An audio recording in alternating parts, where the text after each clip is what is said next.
guys, it's Jessica Nora here with another Rituals for Transformation 108-day journey to your sacred life. And today I am on day 11. And the topic for this lesson was I am not my mind. And this one was a really deep one for me because the question that came up for me is if we are not our body and we are not our mind, what are we? So when I did my meditation today, that's what I really tried to connect with, that idea and trying to figure out what we really are. Anyway, before I jump too far ahead, I just wanted to share a couple of things that stood out for me in this lesson. And again, as usual, I always link the book in the description, so if you want to read the entire lesson or follow along or do your own journey, you can grab a copy of this book as well. So a couple things that hopped out at me when I was reading through the lesson today was talking about your mind is what enables you to get your needs met. It also seeks approval and things like this. Also talked about basically with each instance that happens, it causes you embarrassment or shame or discomfort or anything like that.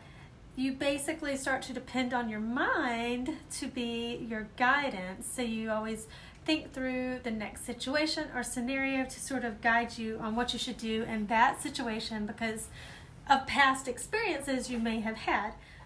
This really resonated with me because I am a huge list maker. I love lists, I love spreadsheets, I love pros and cons lists. So I'm always heavily relying on my mind and my logic and my thought process to make big decisions in life.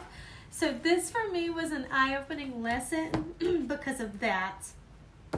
Also, it talks about basically what I just said, formulating calculated behaviors that are socially acceptable, or for me, in my personal experience, I'm always trying to formulate the answer that is going to be the most beneficial to me. So I try to write things down like, if I do A and B, what are the pros and cons of A, what are the pros and cons of B, and which one is going to be the better choice, which makes me go around and around in circles when trying to make decisions. So this was a good one for me in that regard. So my intention for, after I did the meditation, it really brought to my mind the intention for my day was to connect with Source to realize my true self, as opposed to my mind, what I think of myself as in my mind or my physical body. A couple things that came up for me in this meditation was, again, the question I was thinking, if I'm not my mind and I'm not my body, then what am I? And I was having a hard time defining that because for me, I always thought of my consciousness as like my mind. So for me, the focus was trying to differentiate between my mind and consciousness. And that was a little trickier than I expected because I always have thought of my mind as my consciousness. And really trying to dig down deep and figure out the difference between the two was hard. It was a little more challenging than I expected.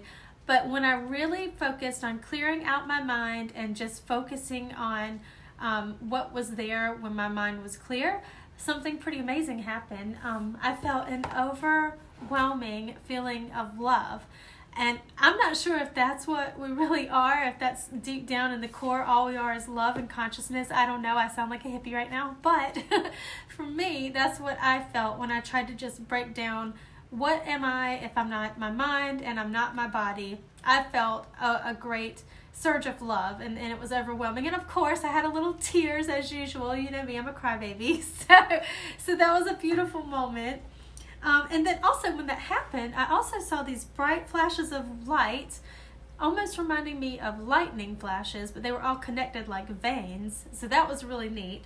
And what it just brought home for me was, for myself, is not to always rely on my mind because I am a very logical person. I've told you I like my list. I like to have my things in order and spreadsheets, pros and cons lists, all of those things. But now that I'm realizing that we aren't necessarily our mind and our minds are programmed from years and years of experiences, that maybe there's a better way to make decisions. So I think just tapping into that greater source consciousness and trying to quiet your mind, and then the answers can come to you, may be the lesson I got out of this today. So that's what I'm going to be focusing on, is trying to quiet my mind and tap into the real me, not my mind, not my body, and just really listen and see what is revealed. Anyway, thank you guys so much for watching. I really appreciate you. If you enjoyed this, please like my video and subscribe so you can see when the next videos come out. Talk to you later. Bye.